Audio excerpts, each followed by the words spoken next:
Back to another episode of eCommerce on Tap, brought to you by Sourcify. I'm your host, Nathan Resnick, and today we're joined by Justin Brown, the Chief Supply Chain Officer of Dollar Shave Club. Justin, thanks so much for coming on. Yeah, absolutely, Nathan. Happy to be here. Thanks for having me.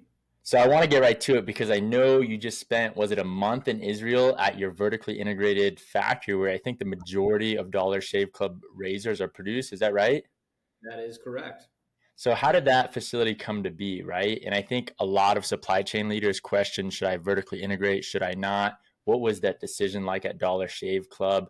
And how did that facility come to be in Israel of all places? Yeah, it's a great question, and it's something that we are asked. I am asked a lot, quite frankly. And really, the core reasons for our being there are a couple of fold. And one is there is an amount of engineering talent in the industry, in Israel in particular, that we were able to take advantage of. You have years and years of experience, specifically within the razor manufacturing industry itself.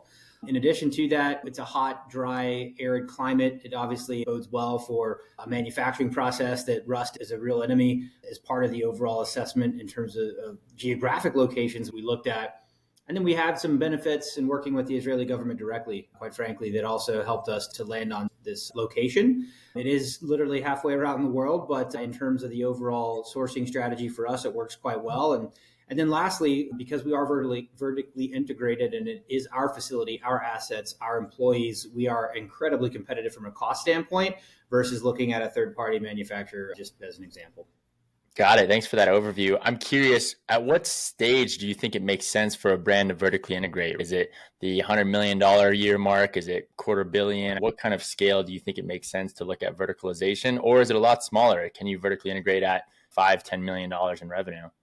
It's a great question. I don't think it's the $250 million mark. I think you can look at vertically integrating way earlier than that.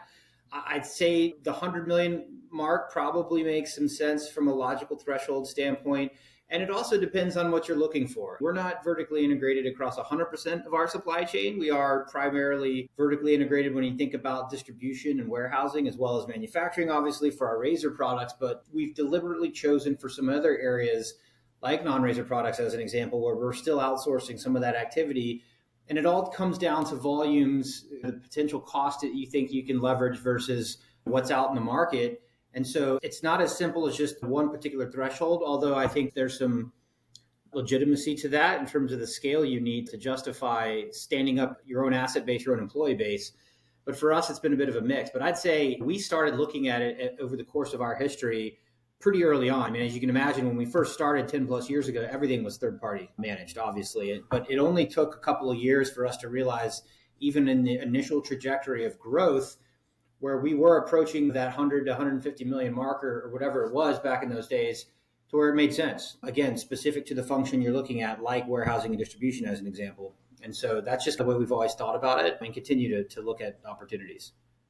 Makes sense. What kind of cost analysis did your team take when thinking about verticalization? Obviously, you're then cutting out your third-party suppliers or some of them, but you're then having to negotiate with the raw materials and make sure you're managing cash flow very effectively, dealing with your raw material suppliers. Of cost savings standpoint, did you look at, if you can give us a ballpark in terms of, with verticalization, I feel that you need to save X percentage and then it makes sense, or have you looked at it in a different lens? Yeah, no, it's not. Cost is obviously a huge driver, and the cost benefit must be meaningful or significant enough to really go down the path of making the investment in resources and time and effort. Somewhere in the 20 to 30% range, I think, is a meaningful type of savings opportunity that should justify looking into something a bit more deliberately than maybe just a passing glance.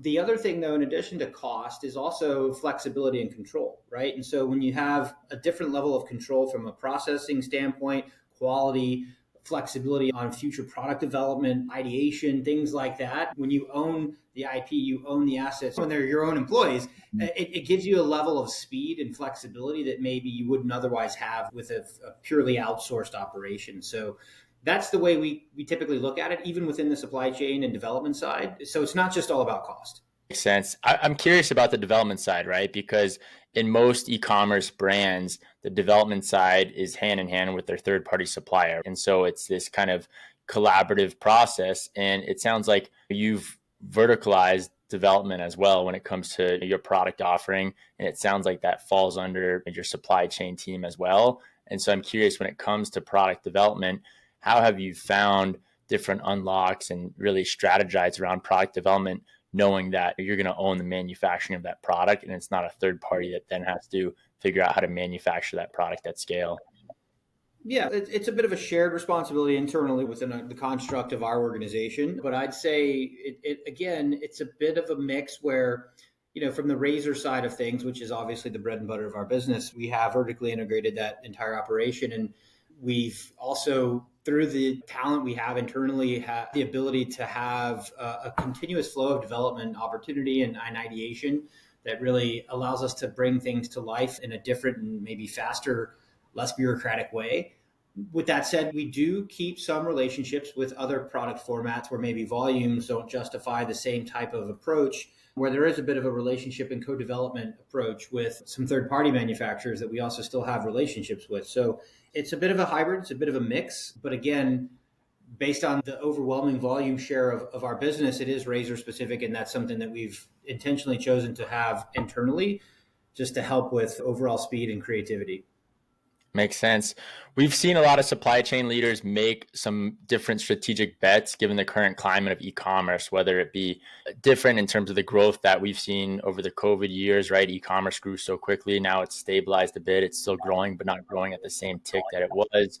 What are some few strategic bets that you've made this year, last year, that are coming to fruition that you think would be relevant for other leaders in the space, and how your team has thought about them?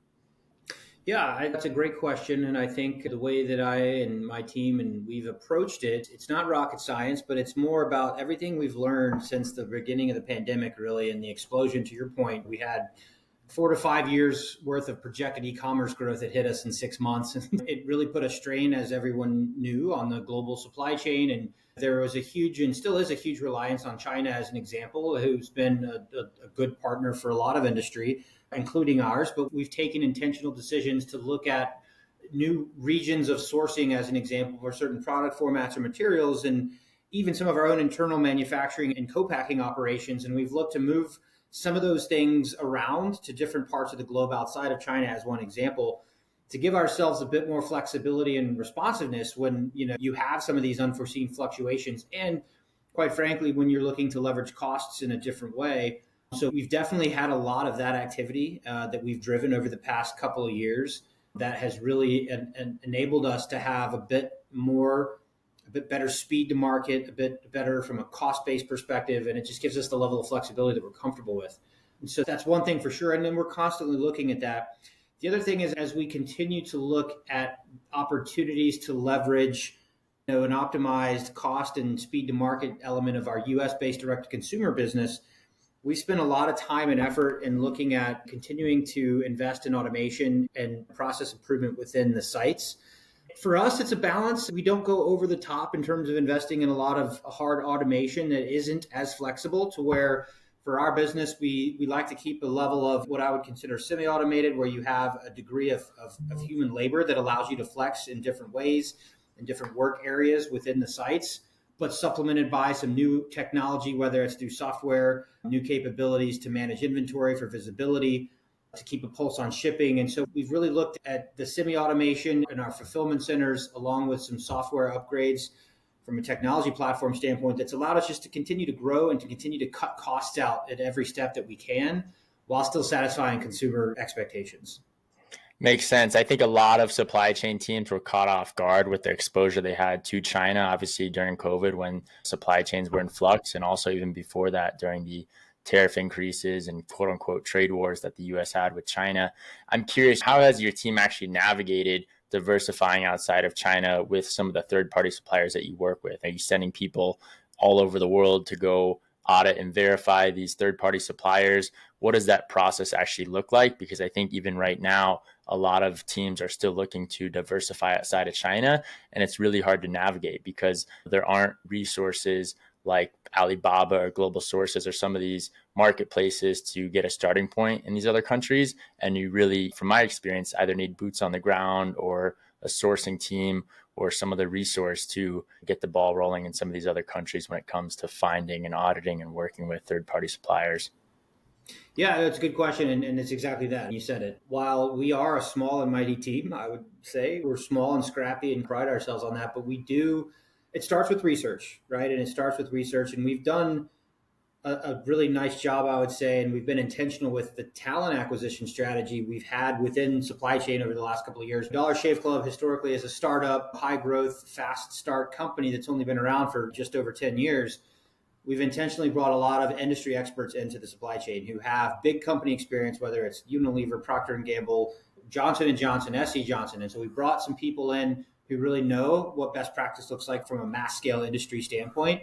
So that's the first thing. And so starting with research and people's networks that they already have. And then as we look at assessing different suppliers, yeah, we're flying people to China. Honestly, even when we had to take different takes around maybe investigating different suppliers, even in China, or different parts of the world, like Mexico, as an example, as we look for different supply base and supplier of operations. And so that's really how we do it. It's not rocket science. Again, I've said that already, but that's a straightforward approach to people who know what they're doing from an industry standpoint, doing the research, and then going to these sites to figure out what may work better than what you currently have today. Makes sense. Supply chain covers so much. I'm curious, Justin, what's your favorite part of the supply chain? That's a big question. To be honest, these days, it's a lot about what we're talking about. To be honest, in terms of the role I have and what I'm responsible for, it's continuing to find and assess your options to drive improvement, drive out cost, and continue to delight the customer in the best way possible. And so as you get to explore new technology, new capability, and you find that there's still so much opportunity out there to leverage a different cost base, to leverage different capabilities, and find what that next big thing is that could help your particular business model is the thing that really excites me. And saving a ton of money while improving performance is awesome. It's fun. And you also get to make a lot of great relationships along the way, and working with different providers and getting a sense of different levels of experience in the industry, but really driving that kind of change and seeing it come immediately after you've implemented the process is really exciting for me. That's awesome. I'm curious from a leader standpoint, what are the main metrics you track in your supply chain, especially because you verticalize so much, whether it be production out of Israel, whether it be the third party suppliers, whether it be some of your distribution or fulfillment centers? Do you have a main kind of dashboard where you're keeping a pulse on metrics, either daily or weekly or monthly? What are the main metrics that you're looking at with this size of a supply Yeah, chain?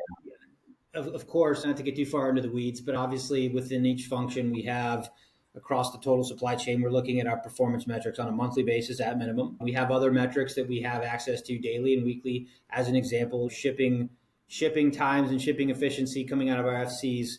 Given that the US is 90% of the global business for us today, we want to make sure that we're providing the level of service to the customer base here from an on-time delivery standpoint, from an order frequency standpoint, looking at shipping performance, obviously your standard customer service, inventory availability, inventory levels from a financial investment standpoint. And then of course, cost is always something we're looking at. So how are we managing labor? How are we managing efficiencies in the factories? Continuously looking at margins, your cost per units in terms of your production and your order processing. And so those would be the primary things that I am concerned about, because obviously all of that has a direct effect on the overall P&L of the total business, something we look at very closely. Makes sense. As we wrap up here on e-commerce on tap, one question that I like to end with is, what is a hard lesson that you're grateful that you've learned? I know you've been in supply chain for a while across large organizations like Unilever and now running supply chain at Dollar Shave Club. Is there a hard lesson that comes to mind that you think others would learn from? Oh, I think it's probably the same thing that a lot of us learned over the COVID pandemic. And it's something that Unilever's been adamant about for a long time, and that's continuing to be deliberate in your investment in responsiveness and flexibility. And so, where you have single points of failure in the network, as an example, how are you preparing and continuously looking at those types of single points of failure proactively to ensure you have a strategy that allows you to respond to conditions in the market that you just don't know of yet? And so, COVID is a prime example. It caught a lot of us completely off guard with the spike in demand and volume. And now you would hope that an event like that is not going to happen for another 100 years or so within that kind of impact that it had around the globe. But constantly looking at ways to have redundancies in the supply chain, ways to have responsiveness increasing anywhere that you can is important. And I'd say, so to your question, so how has that caught us off guard? I think it goes back to just a small example from maybe one of my previous stops where understanding the pattern of behavior from customers, Amazon in particular, has been a challenge to get your hands wrapped around in the past in terms of forecast accuracy. And so going off the traditional model of just forecasting and then buying against the forecast, where we were wrong so constantly and continuously running out of stock. And so we thought of it differently in terms of going to more of an inventory based strategy to protect against so much volatility that we're seeing. But it took us a really long time to get into a different mindset of thinking about how we should be supplying from an inventory standpoint to manage against a level of forecast variability. So anyway, really specific example, but overall, a lot of sleepless nights, a lot of unfortunate experiences when it comes to that type of thing, that going forward, as you continue to look at ways to think differently about how you forecast, how you look at redundancies is, I guess, what I'd say since. Got it. Thank you for sharing. Justin, thank you for coming on e-commerce on tap. If people want to follow you or get in touch, where can they find you? Yeah, LinkedIn profile there. It's under my name, Justin Brown at Dollar Shave Club. Pretty easy to find. And that's what I'd say. Awesome. Thank you again. And thank you everyone for tuning in to this episode of e-commerce on tap, brought to you by Sourcify.